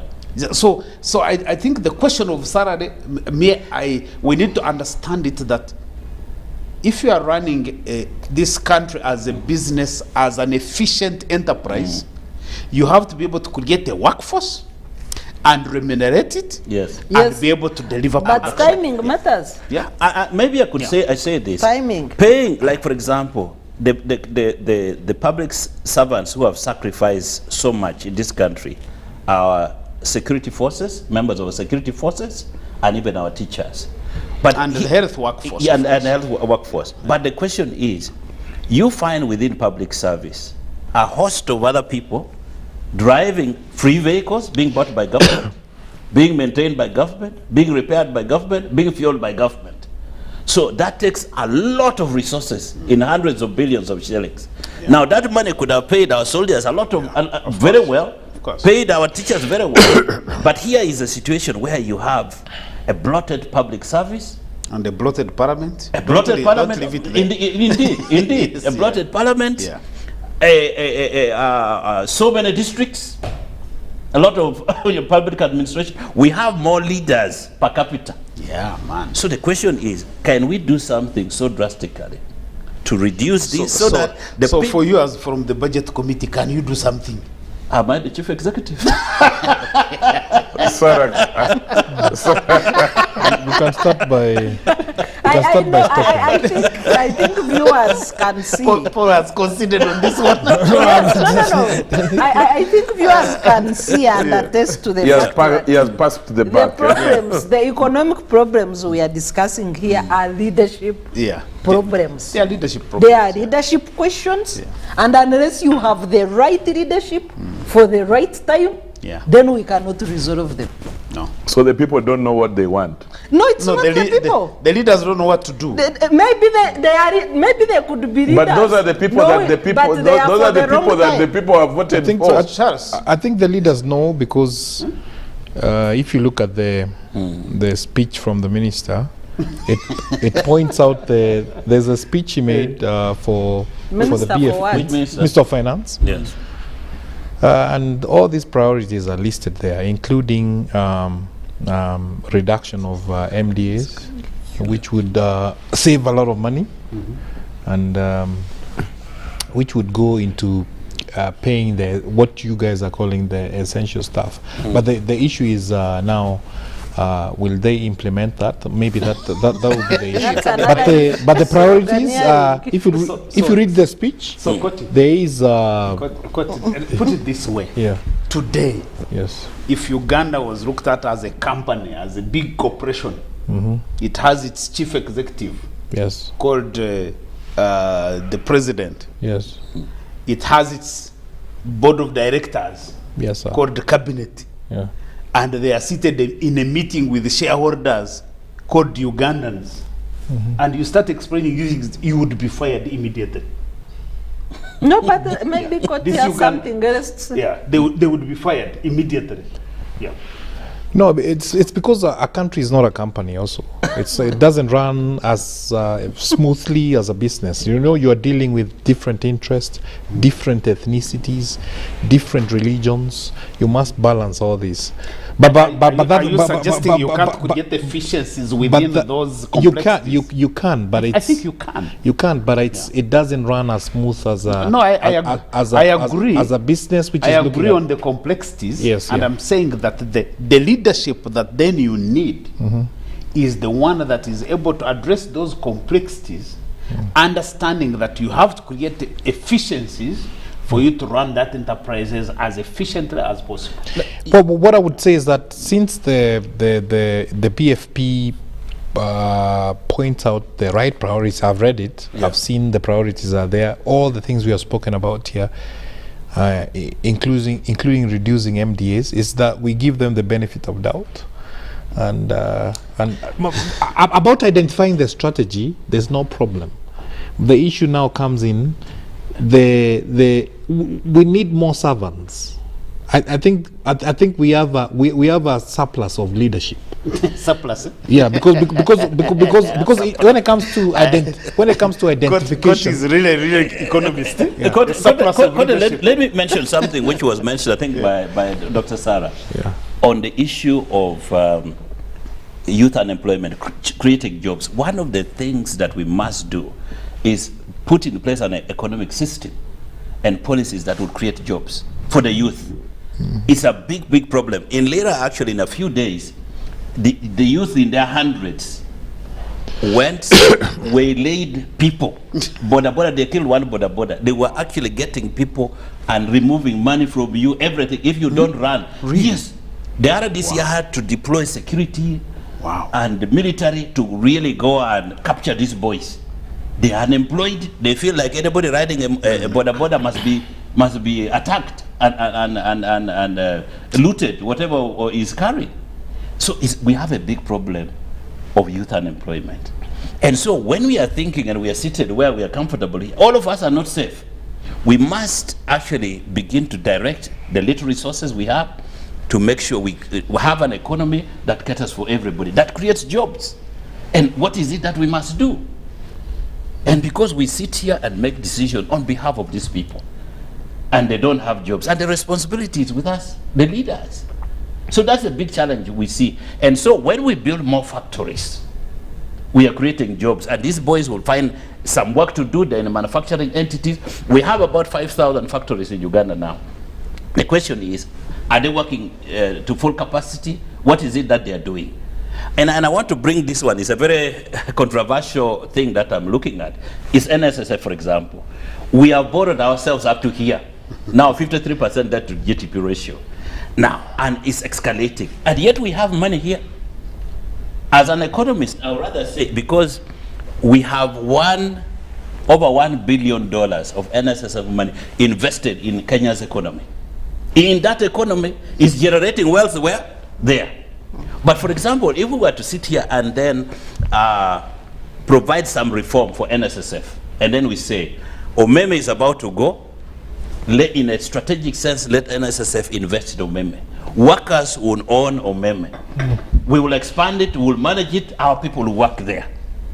We can look another thing like Tororo Cement there. We buy it with our money. What have you managed successfully? Let's have trust in our people, because for example, banks used to be managed by foreigners.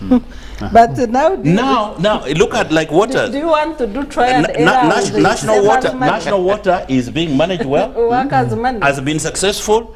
Even NSSF has been managed well. And so there are examples where we can actually say NSSF actually, I don't know whether you call it managing well, because NSSF has a law where every month we are forced to send their money. If there was no law, you can ask how many people would send their money. So we should judge. In other words, we should judge. The matter is we should judge NSSF the by the matter is you have voluntary contributors. In other words, I should look at the voluntary contributors and get convinced that NSSF has created No, a but robust we system. should recognize that they have done well. Yeah. No, that I don't dispute. Even the president of Kenya admiringly spoke about it. It's not this is not to say that this success only belongs to NSSF. I think it belongs also to many other people, many other visionary people who put up a law. Because Kenya, they take a specific proportion. They don't have a rate. Yeah. Here we have 10 by the employer, 5 by the employee. In Kenya, it's just some amount of money. Which you contribute. But they have also NSSF has done, the sector. the leadership there has done a good job looking after this money. Yes. What I'm saying is that you can't transfer the skills of managing NSSF to managing Umeme. Yes, so exactly. these are different entities. I want to agree with you. You know, there's this animal we call human capital development, which eats a lot of our money. That is both health and education. Now, if you look, we are going into the field of oil and gas. We cannot say the Muzungu, we are going to run our oil and gas sector for a very long time. We must skill them up so that Ugandans can now run oil and gas. The same thing with Umeme. This is about electricity generation and distribution, really. Now, you mean we don't have Uganda? Now, why do we have this faculty of engineering at Makerere University? What kind of engineers are we creating? Should we have that we lose self-confidence in ourselves that our engineers, the people whom we have trained, cannot run Umeme? What kind of thinking is that? So, if we can unleash the potential of NSSF in a very strategic way, only in strategic investment areas, because that is our money. You put it into a Kenyan's economy. Kenyans are enjoying it. They are developing the economy. That is $1 billion, over $1 billion in Kenya's economy. But if you were to bring that money here, and then how much money do we pay to Umeme on a daily basis? Yeah. If we inject that money in Umeme, we tell these guys, South Africans, go back home. We get our engineers there, we get a rigorous board, we put you there. As a board member to help us with this. Me, I'm a farmer, I can't manage selling electricity. So we need to think differently. If we want this country to grow, we need to think differently. Charles, we have overborrowed, we have our own money. NSSF is 18 trillion. 18 trillion pension fund, provident fund. Where are we going to do? Are we going to do simple financing and investment decisions, or putting them in treasury bonds and bills? And it's 78% of that money. Let me now come to... I think that discussion needs to be broadened. Yes. Because you can't blame the management because they have a TOR. I'm not blaming management. I started by saying they have a TOR. We need to have an NSSF reform. Okay. Not now. Now they cannot do it. Now they have their business. They have a business. They have a TOR, and the TOR says 11% every year. And which they find ways of delivering it. Exactly. Even if it's outside the country. For me, that is another revenue source without borrowing. Okay.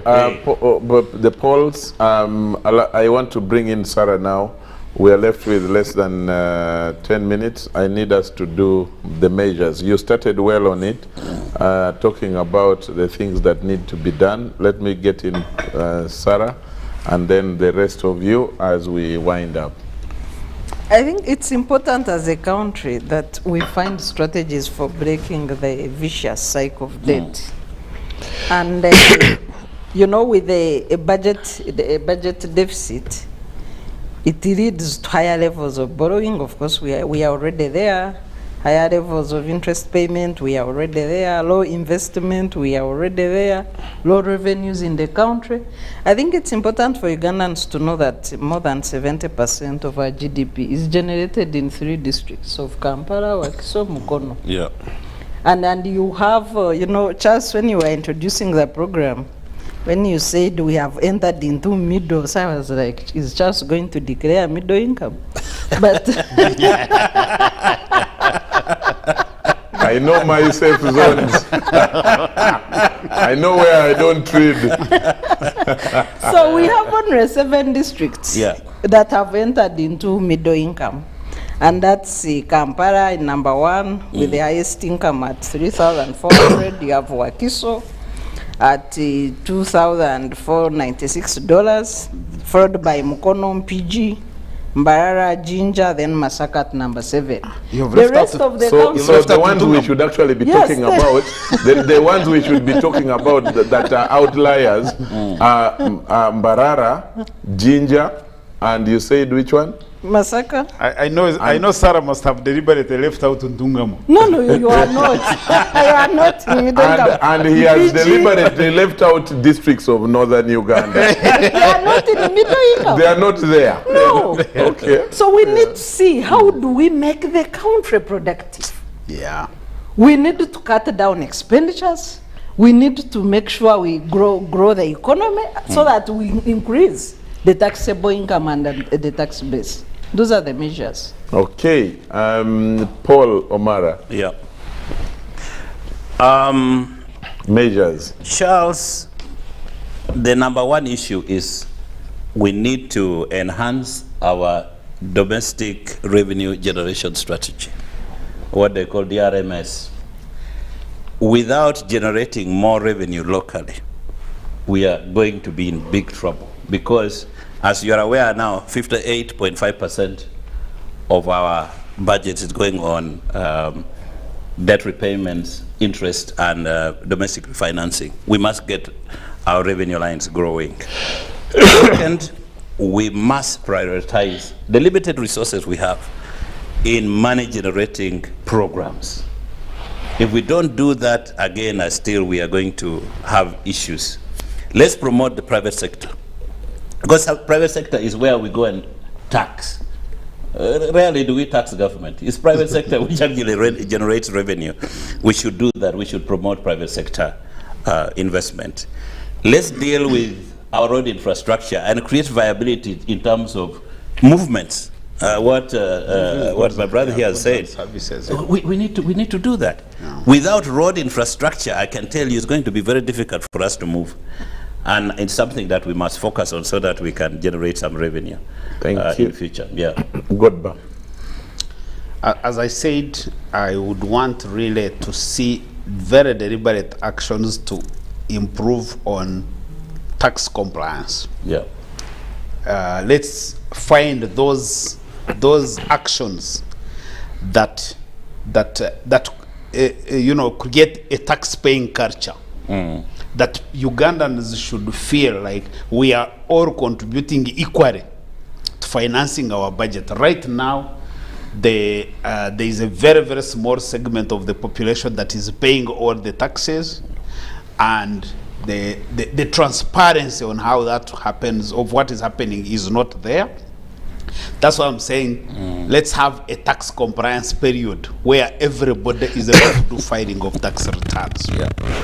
Number two, for me, I believe, because I'm looking at things that you can do and they create competition.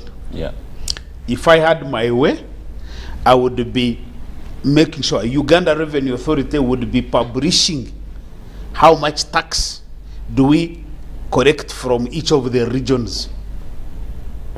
Yeah, how much comes from Ankole, how much comes from Acholi, how much comes from Busoga, because then as a country, as a government, we would be looking at how do you increase tax revenues from Ankole. How do you increase tax revenues from Teso? Because if there is less tax revenue, it means that the business there is not even expanding. So it would give us a very good indicator. But this idea of like, okay, we are collecting 24 trillion, and then, as Paul is saying, it comes from the central region. Yes. There is a fundamental distortion there that doesn't help us. Thirdly, I believe that the economic structure of this country needs to be changed. It will take a very, very aggressive, I don't know how to describe it, but we have to do business unusual. Yeah. We have to think of, it must be a radical shift in the way the economic structure of this country is organized. I remember when Keith McKenzie was TPS, I had a conversation with him. I said, but you see, this idea He's still PS. On a PSST, sorry, PSST. I had a discussion with him. I said, this idea that every year you have sent 50 billion to Ntungamo district, it's neither here nor there. We as government of Uganda, as citizens of Uganda, Ugandan taxpayers, what are we buying from Ntungamo? I think that we have to be able to say, Ntungamo, this is your minimum staffing requirement, and we'll pay your staff. But this staff will tell us, if we gave them an extra 1 billion, what would you give us? Okay. Ntungamo, you are a coffee producing area. Tell us how many bags of coffee will you give us? You rear cattle, how many kilograms of beef will you give us? You grow matoke, how many tons of matoke? So are you aware there's no taxes on animals?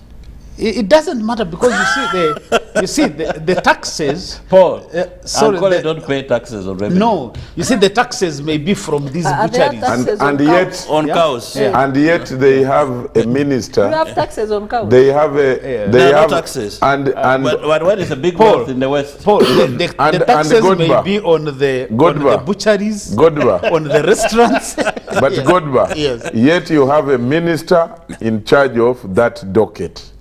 What is the docket of animals? Animal husbandry. Yeah, no, but anyway, just to conclude, Yeah. the point I'm trying to make is that the way we organize our economy needs a radical shift. Okay. To be able to target on that region, those districts that we have created, that only operate as political entities, and we turn them into production units. Yeah. Okay. And the leadership of those districts account to Ugandan taxpayers on what you are producing and putting into the national economy and the national treasury. Thank you. Thank you. Koti Paul. Yeah, just follow up from the discussion.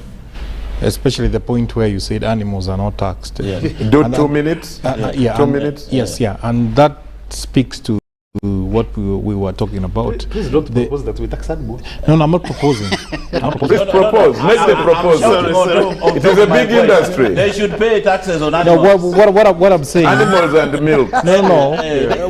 Especially the ones that are slaughtered. I don't want to put it that way. Because what I wanted to say is Because we pay taxes on oil seeds, on cooking oil. yeah, but what I wanted to say is it just speaks to what we have been speaking here on issues of political economy of taxation. Yes. That there are very many groups of people who are shielded. Yes. Yeah, including farmers, some of them making a lot of money. Including the queen. I like. We were talking about tax compliance. The moment we talk about animals, he has run and said, no way. No, he knows his safe zones. Yeah. The moment I heard him say the political economy of taxation, I knew where he was going. Yeah, so so many groups. Some because it's a special group interest, like a group with very big interest politically, so it's shielded. And if we want to improve our domestic revenue mobilization, we have to look at all those groups, not only farmers. There are so many other people. Yet teachers. Like which ones? I can't exhaust the list. No, you No, it's okay. You are a scholar. You have to. No, I can't exhaust the list now. But we Because we are talking measures to grow the revenue base. No, but the message I'm and that's the biggest challenge we have. How many animals, cattle come to Kampala on a daily basis? I don't have the number offered. What's the value? I don't have the number. Okay. Yeah, but it must be in billions. Be taxed because it's an economic activity. Yeah, it must be. But this is not to single out farmers. But I'm just saying there are so many other people. Don't you tax coffee? It's Coffee a cess. exports. It's a cess. It's not really a tax. It's a cess, just a fee for managing their staff. Secondly is borrowing on concessional terms. We have to review our loan structure and see and hunt, really hunt. There's a lot of there's a lot of financing out there, which is But cheap. we need to give Ministry of Finance credit in the budget framework paper. Yeah. They have cut down domestic borrowing from 6.5 trillion to 1.5. Oh, that's good. Which That's is a great projection. We need to give them. Yeah, that's Yeah, great. yeah. Thirdly, is balancing infrastructure. We have spoken a lot about the roads and whatever, but we need to balance it with social spending, the hospitals, the schools, because that also matters. Quality of the infrastructure. Because you can build a very nice road. Pothole country. Yeah, you can build a very nice super highway. If people are not empowered to use it, you have a super highway with no cars. You don't want to have that. And then lastly, let me look at my notes here. Efficiency gains, Yes. which we can look at public expenditure and see there are some things. You have spoken about them, the big cars. We still need the big cars, but not frequently. A big car can spend 6 years. I think Coach, also the way that if you are spending where your money and you are making money, you can drive a big car. There is nothing wrong with The big question is, if you can't buy it, why should you drive it? Yeah. Yes. Why do you need a VX8? And together with the maintenance and fuel in a year, it's going to about 1.2 billion per minister. And that cost, you put it on the taxpayer. I mean, it is 1.2 per minister. It will come to 1.2. Yeah, Per minister. so those Buying and maintenance. Times 81. so those are my main points. Coach, can you give do you have an opinion? Because I've been thinking this thing of formalization of businesses. Yes. That we have all these informal businesses. Yeah. And I'm thinking that can't the government think of saying we are going to give all these informal businesses a grace period of like maybe 2-3 years? You register, we even provide incentives for you. You access certain incentives, and within a space of 2 to 3 years, you've registered, you've stabilized, you've entered the formal system. Amnesties have been practiced in other countries, including Kenya, but they are double-edged sword. Yeah, because they also discourage. How will I feel if Godbe is given amnesty and I've been paying taxes all along, and then Godbe is told you come scot-free, there will be no problem. You come and start from where you start. The political economy, it thing doesn't apply to them. Yeah, it does.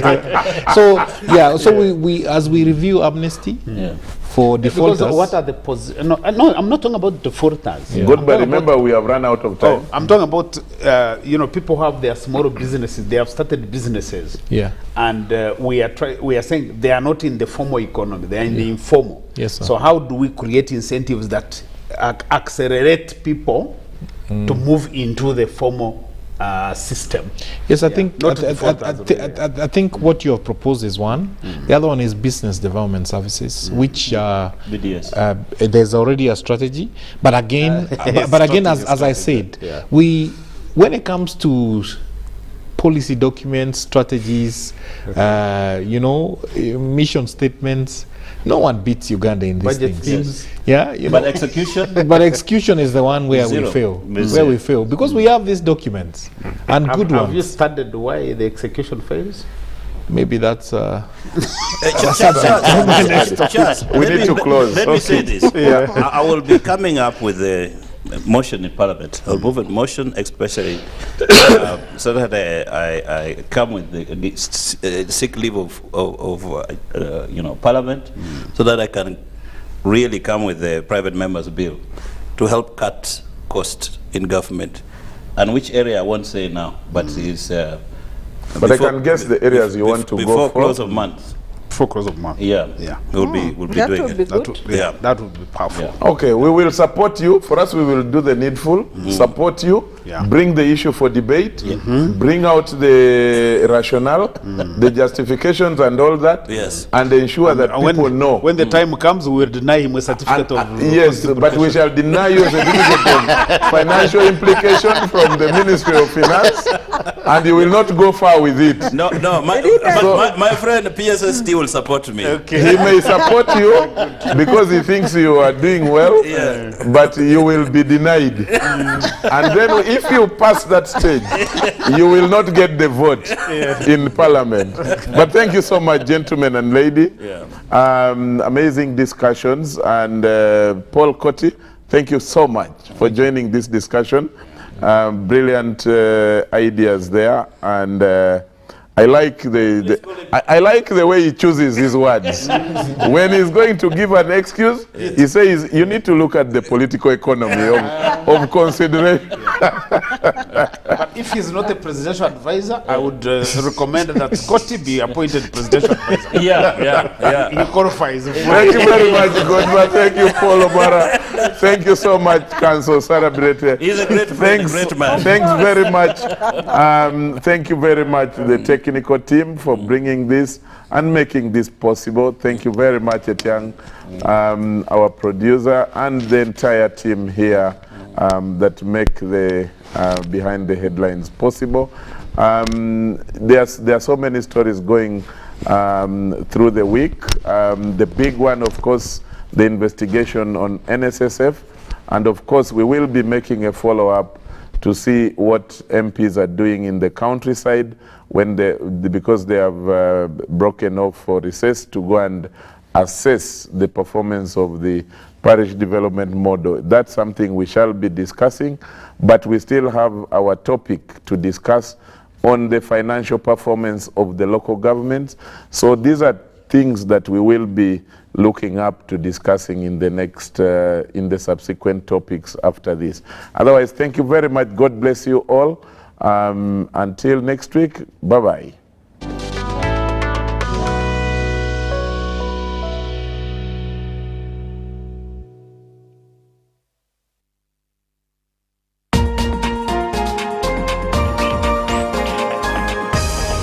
This weekend on UBC.